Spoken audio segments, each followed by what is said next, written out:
Museveni yogomula atumuwa omusaala ne mukyala we. The other day I was asking Parliament, said Museveni ne mukyala we bazikozesa ki because they are salary earners.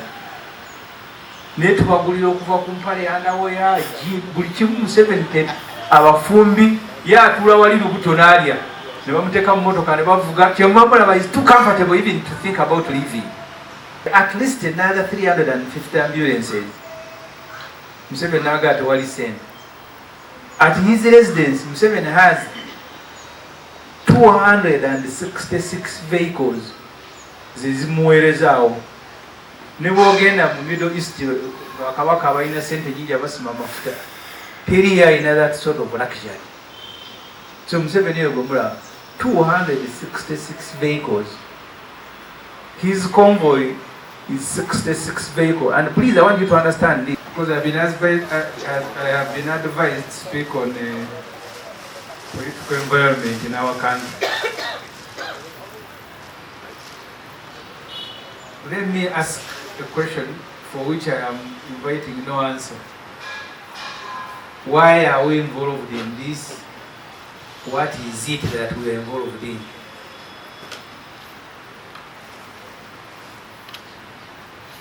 Constituency, the member of parliament,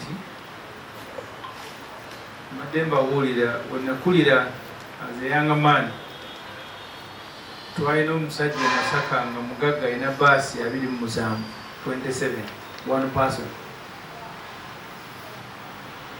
Sometime back nasanga mutabani we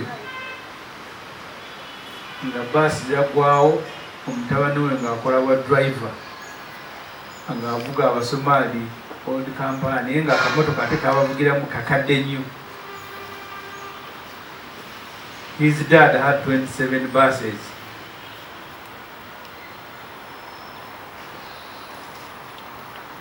N'abantu boolaba olwaleero abafunye sente under Museveni bwe zibeera nga sente si nteeketeeke, that money will disappear. Kololo, that Kololo you see is the most expensive place in Uganda. At the time Museveni took over government, abaabeerangayo bonna tekyali n'omu aliyo, not even one. They were the ones who were enjoying Kololo. One by one they have left. Abavubuka naddala, the biggest weakness is chasing success and wanting that success immediately. You can chase it and you get it, but the way it comes, it is going to be the same way it will go. As I speak to you today, Uganda is only competing with Ethiopia in exporting maize to the Middle East. Uganda is competing with Ethiopia. Ethiopia has more than 2 million girls, mainly, and a few boys, who are in the Middle East as domestic workers. They try to sanitize the word. In the past, they used to call them house girl, maids, domestic workers, including, by the way, children who have completed university. Please don't remember I'm going to answer. I said to myself a question: why are we involved in this? And what is it that we are involved in? That's what I'm going to answer. I'm just building a background. Abavubuka tabali wana basinga mu namba alaba muli bato basinga obukulu. This month, last month I turned 50.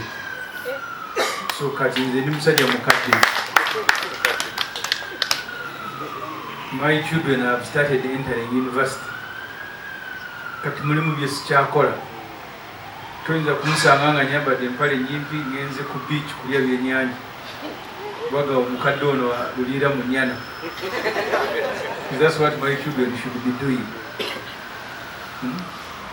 So kati nze ndi mukadde. By Uganda's life expectation, the maximum I have is about 20 years, the maximum. by the natural, in my faith, you live between 60 and 70. Those are the old people. So you nearly have 10 years. But you still have time if you go by the natural curve, you the younger people. So why? So this is very important to you, and I'm coming to what we are involved in and why we are involved in it. Ekitawaanya Uganda olwaleero abagikulembera bamululu gulidde people.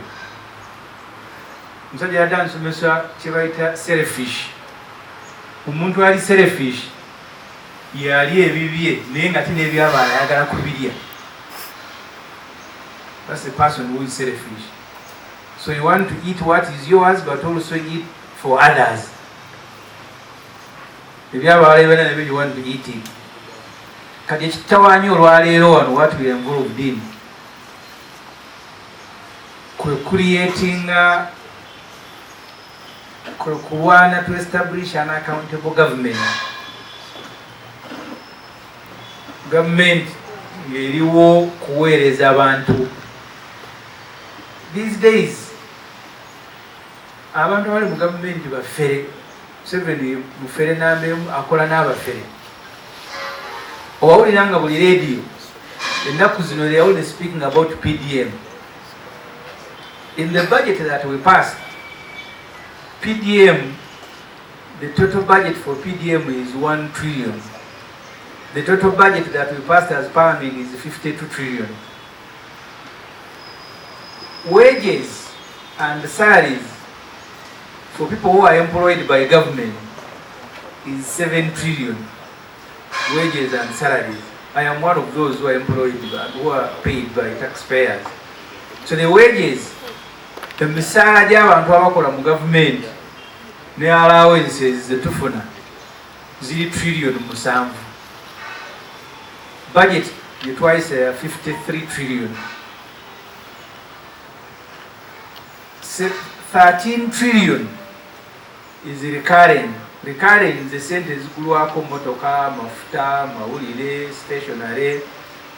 Sente abali mu gavumenti abakolera gavumenti ze basaasaanya okukola emirimu 13 trillion. So bw'ogatta sente abakozi abali mu gavumenti emisaala gyabwe ne ze bakozesa is 20 trillion a year. Kati ate Museveni yeewola nnyo ennaku zino yeewola ne ku bamanerenda. Mwala bawuli nga waliwo bannakenya bamanerenda. We were trying to borrow money from them. Okusasula emisaala, okusasula amabanja, loans 20 trillion. Kati budget esigalawo ya Uganda ziringanga trillion 13. Kyemba mulaba kati buli woyita enguudo binya abali okujeko malwalire wano either when you are sick oba nga waliyo wogenza okula mwenna mubimanyi. Time General Makerere, I was doing journalism naye nga tukola subject ya political science. Tugenda ko mu library kola coursework. There was only one book for 360 students, only one book.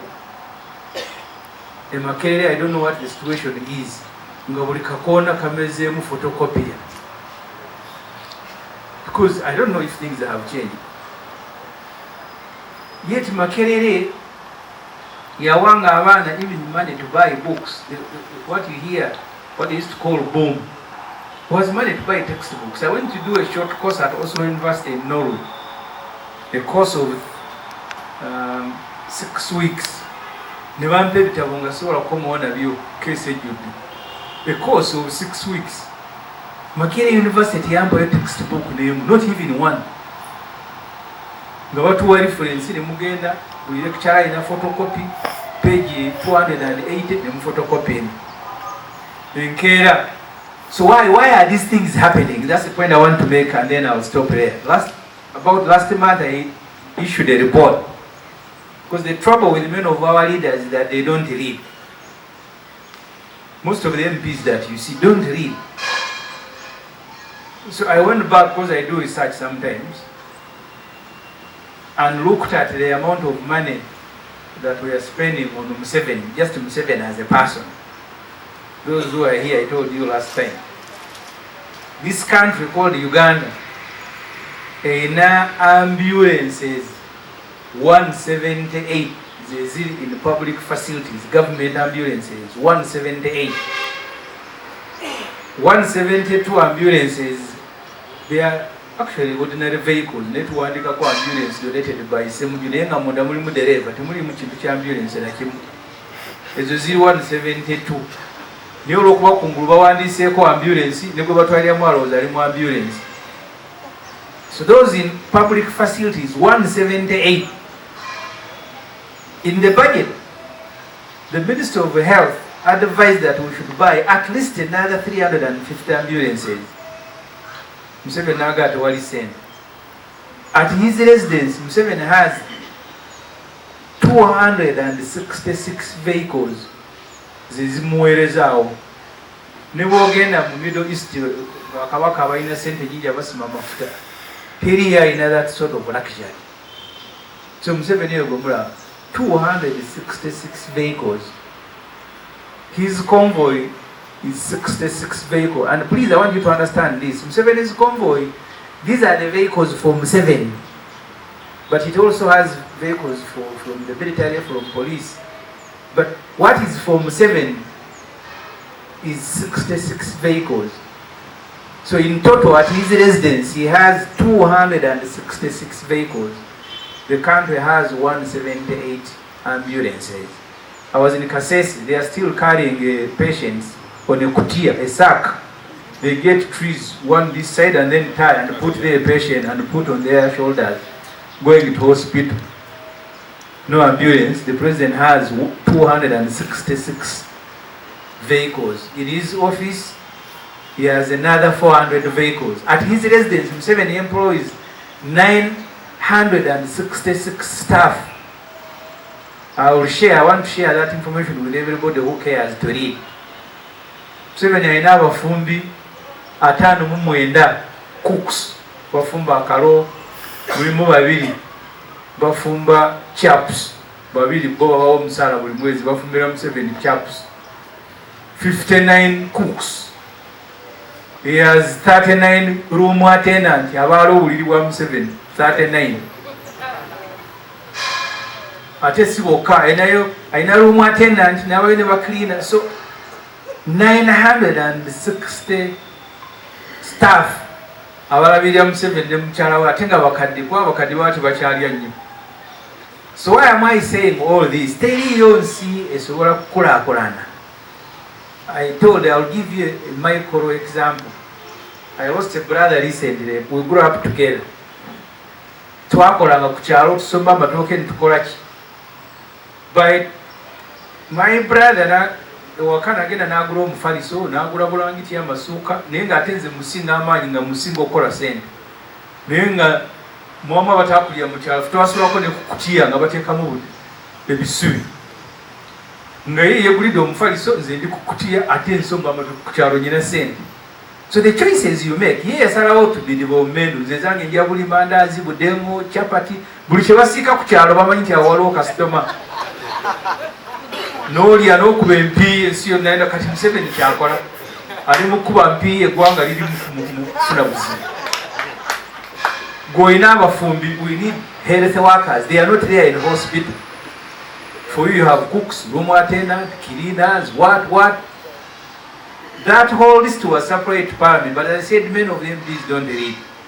So what do we need to do as a country?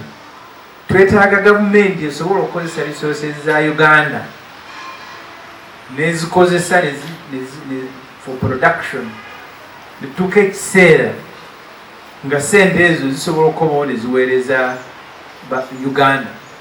Ask yourself, ate bino ebintu birimu ekolo, ne bw'onaagenda Makerere mujja kusanga nga vice chancellor avuga emmotoka erabika bulungi, afuna omusaala mulungi, nga mulebe temuli bitabo, ate abaana nga temufaayo. Yes. Because that's the environment that has been established in our country. Uganda, abantu abalwanyisa obwavu babeera bagagga. abantu abakola mu bitongole babeera bagagga nga basinga ebitongole. Osanga ekitongole kya gavumenti ng'akivuga alina bojja ekira ewaffe gye basinga okuzimba apartment, nga akulira eddwaliro abalwadde mwalabako abaana babatadde ku buteebi bwa plastic ekawembe, naye abataddeko balina za apartment. So until we have established an accountable government esobola enforcing accountability, and it's possible. Iran, I think they are the 4th oil producers in the world.